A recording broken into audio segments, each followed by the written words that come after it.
સંસારનું મિથ્યાત્વ અને અસારતા થોડી થોડી જ્યારે સમજાવવા માંડે છતાં પણ માણસને એના સાંસારિક બંધનો છૂટતા નથી, તો એના માટે શું ઉપાય? એમનો પ્રશ્ન છે કે મિથ્યાત્વ અને સંસારની અસારતા એ થોડી થોડી સમજાવવા માંડે છતાં પણ એને સંસારના બંધનો છે એને છોડતા નથી, તો એના માટે શું ઉપાય?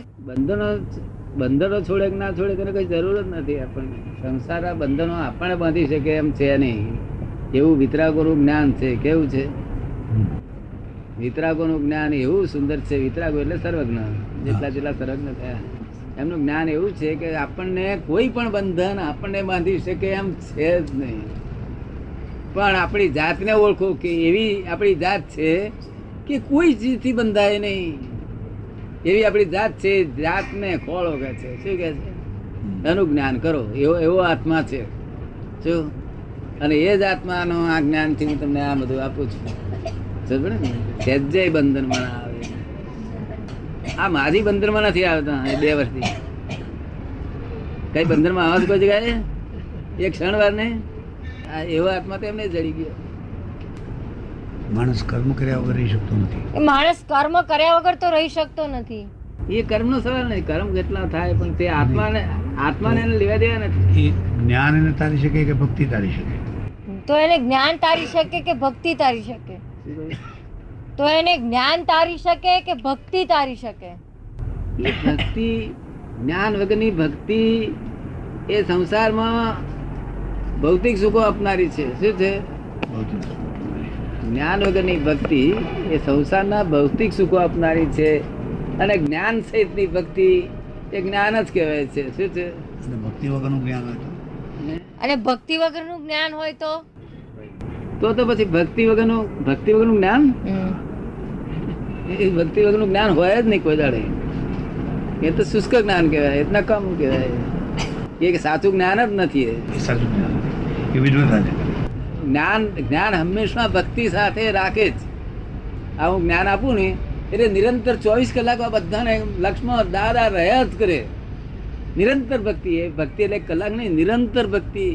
આ 5000 માણસોને નિરંતર ભક્તિ ચાલુ રહેશે. એમાં અમુક જ માણસો બસે 5-6 જેને બહુ અહીંયા બહુ ધ્યાન ના રાખતો હોય તેને અસર ના ઓછી થઈ જાય, ના થઈ જાય. બાકી નિરંતર ભક્તિ રહે. ભક્તિ અને જપ સાધનાથી અંતસ્ફૂર્ણાથી જ્ઞાન પ્રગટે કે નહીં? ભક્તિ અને જપ સાધના એનાથી અંતસ્ફૂર્ણાથી જ્ઞાન પ્રગટે ખરું? સ્વપદ સાધના, ભક્તિ અને જપ સાધના એવું છે ને. જપ એ વસ્તુ કેવી છે કે મનને સ્થિર કરવાનું સાધન છે. બીજું કશું છે નહીં. સ્થિર કરવાનું સાધન બધું આ છે. અંતસ્કરણ સ્થિર કરવા માટે જપ યજ્ઞની જરૂર છે. શું? પણ આ જ્ઞાન મળ્યા પછી તો જપ યજ્ઞની કશાની જરૂર નહીં. જપ યજ્ઞ આ જ્ઞાન મળ્યા પછી તો કશું એને જરૂર જ ના હોય. આ જ્ઞાન જ એવું છે કે નિર્લેપ જ રાખે છે. સંસારની મહી છોડીઓ પરણાવતા, છોકરા પરણાવતા લોકો ગાળો દેતા હોય તો નિર્લેપ રાખે. એનો અર્થ એમ થયો ને કે નિરપેક્ષ ભાવે માણસ કામ કરવું જોઈએ. એનો અર્થ એવો કે નિરપેક્ષ ભાવે કામ કરવું જોઈએ.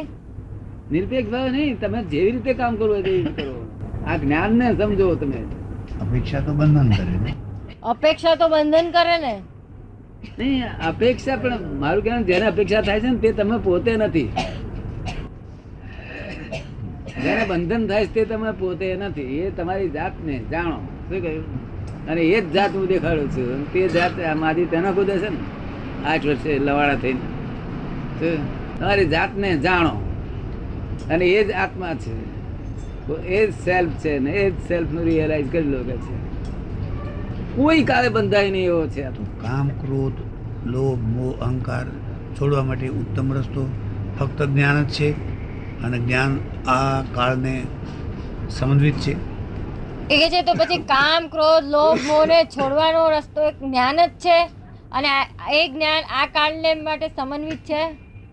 સાચું જ્ઞાન એનું નામ કહેવાય કે કામ, ક્રોધ, લોભ, મોહ બધું ઉડાડી મેળે એનું નામ સાચું જ્ઞાન. શું કહ્યું? એ પ્રાપ્ત કેમ કરવું? એ પ્રાપ્ત કેમ કરવું? એ જ પ્રાપ્ત અહીંયા આપું છું. અત્યારે બધાને ઉડી ગયા છે ને. બધાને ક્રોધ, માન, માયા, લોભ બધું ઉડી જ ગયેલું છે. છતાં તમને એમ કોઈક દેખાય કે આ મને ક્રોધ કરે છે, એ ક્રોધ નથી ખરેખર. ભગવાન કબૂલ ના કરે કે આ ક્રોધ છે, માણસો કબૂલ કરે ના. હૃદયની સરળતા આવી એટલું બધું સહજ છે, સરળ છે એટલું. હૃદયની સરળતા આવી એ એટલું બધું સહજ છે. શાની હૃદયની સરળતા આવી, એ સરળતા આવી એ ના આવી એ બધું પૂર્વભોનો એનો બધો હિસાબ છે, એના તો ડેવલપમેન્ટ છે. જેમ સરળ થાય ને તેમ વધુ ઉત્તમ કહેવાય. પણ આ જે જ્ઞાન એ છે તે ક્રમિક માર્ગમાં છે. સરળ માણસોને ધર્મને પામે, પણ કરોડો ઉપાય ઠેકોણ ના પડે. અને આ તો અક્રમ વિજ્ઞાન છે. એક અવતારમાં બધું જ દૂરધણી કરી નાખે. એક જ અવતારી આ જ્ઞાન છે. એક અવતાર પછી મોક્ષ થાય એવું આ જ્ઞાન છે. બધું જ દૂરદાણી કરી નાખે સપાટ બધું. અને જો આરાધના સાચા અમારા આજ્ઞાપૂર્વક આરાધવામાં આવે ને તો નિરંતર સમાધિ રહે. તમે ડાક્ટરની લાઈન કરો તો નિરંતર સમાધિ રહે, નડે જ નહીં ને અડે નહીં. એટલું વિજ્ઞાન છે. આ તો બહુ ઊંચું વિજ્ઞાન છે. તેથી તેથી કે છે 10 લાખ વર્ષે આવું થયું નથી, એવું આ થયું છે. એનું કારણ જ એક તેથી કે છે. શું કે છે? શરણાગતિ એમ, શરણાગતિ એમ, શરણાગતિ જેવી કશું વસ્તુ જ નથી. ગુરુ શરણ, અભેદભાવ છે. શું છે? મને જુદાઈ તમારાથી કોઈ જોડે લાગતી નથી. આ 6000 માણસ છે ને તેની જોડે નહીં ને આ દુનિયા જોડે મને જુદાઈ લાગી નથી. આપ તો ઉચ્ચ કોટીના છો, હે અમે તો બહુ જ નીચી કોટીના. આપ તો બહુ ઉચ્ચ કોટીના છે, અમે તો બહુ નીચેના છીએ. નહીં, એમ નહીં. તમે છે તે મારી જ કોટીના છો. તમને મને જોયા જ કરવાનો, તે મારા રૂપ થયા કરો. ખાલી નિર્દિધ્યાસન થી તે રૂપ થયા કરવાનો છે. બીજો કોઈ રસ્તો જ નથી. જેને તમે જુઓ ને તે રૂપ થયા કરો. સંસારના વ્યવહારમાં શુદ્ધતા જોઈએ ને, શુચિ જોઈએ ને.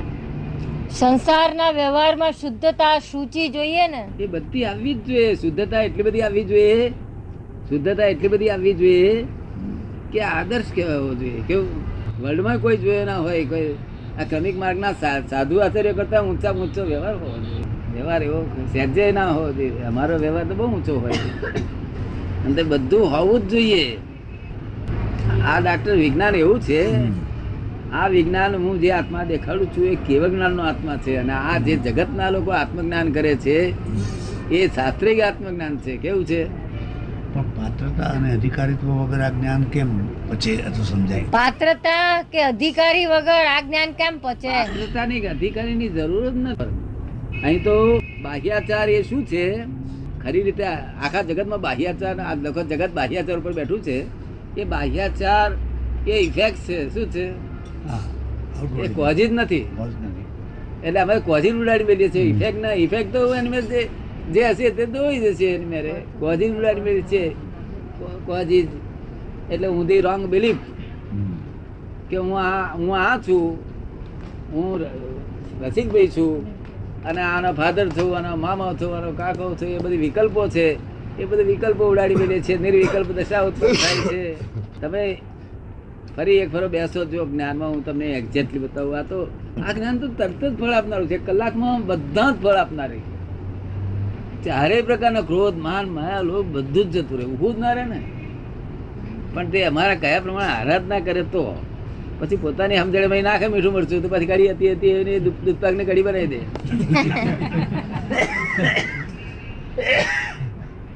જ્યાં સુધી મન શુદ્ધ ન થાય ત્યાં સુધી આચાર તો ન સુધરે, અંતઃકરણ શુદ્ધ ન થાય ત્યાં સુધી મન શુદ્ધ ન હોય, અને આત્માનું સ્વરૂપબંધન ન કરી શકે ત્યાં સુધી એને અંતઃકરણનું જ્ઞાન ના આવે. આ એવું છે. એમ કે છે કે જ્યાં સુધી મન શુદ્ધ ના થાય ત્યાં સુધી અંતસ્કરણ શુદ્ધ ના થાય, અંતસ્કરણ શુદ્ધ ના થાય ત્યાં સુધી આચારની શુદ્ધિકરણ ના થાય, અને આ બધાની અંતસ્કરણની આ બધાની શુદ્ધિકરણ ના થાય ત્યાં સુધી તો ત્યાં સુધી આપણે આત્માનું અનુસંધાન કઈ રીતે કરી શકીએ? તો ત્યાં સુધી આત્માનું અનુસંધાન કઈ રીતે થઈ શકે? આત્માનું અનુસંધાન તો એની પાસે 1 કલાકમાં જ કરાવડાવું છું. અને આત્માનું અનુસંધાન થાય છે એટલે પેલું જે હતું તે જ્ઞેય સ્વરૂપે થાય છે. શું થાય છે? એ જે હતું ખરાબ વિચાર કે સારા વિચાર બંને બધા જ્ઞેય સ્વરૂપે છે.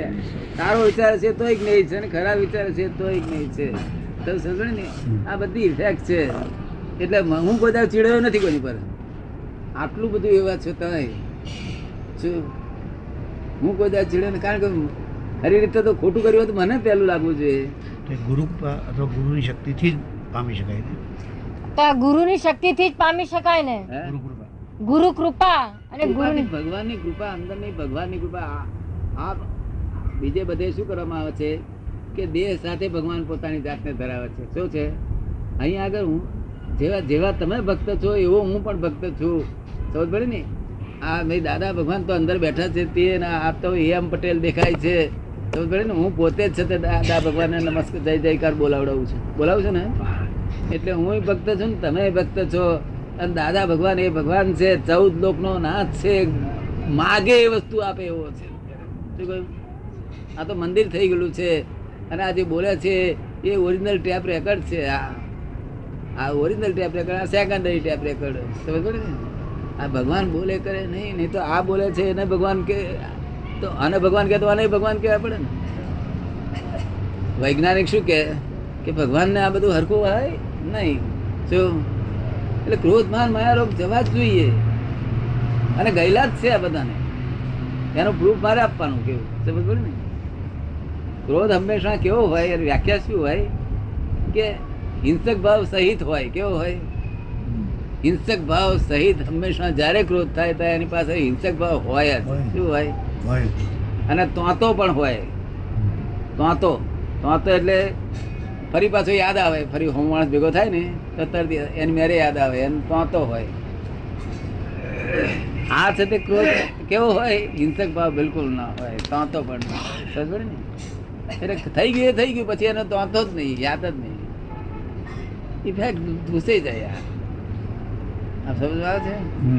આ સંસારી લોકોને છતાં હિંસક ભાવ વગરનો ક્રોધ થાય છે. પાછો એ ક્યાં આગળ થાય? પોતાના છોકરાની જોડે લડે ત્યારે તો હિંસક ભાવ વગરનો ક્રોધ હોય. કેવું હોય? પણ એ તોતા વાળો તો હોય જ. એટલે ક્રોધ એટલે ક્રોધ. આ ક્રોધ ના ગણાય. માણસનો આનંદ ચિરંજીવ રહે, હંમેશા આનંદમાં જ રહે એવી અવસ્થા ક્યારે પ્રાપ્ત કરી શકે? એ જ અમારી જોડે તમે 1-6 મહિના મારી જોડે બે તમને ચિરંજીવી આનંદ તમારા લીધે બીજા લોકોને થાય એટલો તમારો ભેગો થઈ જાય.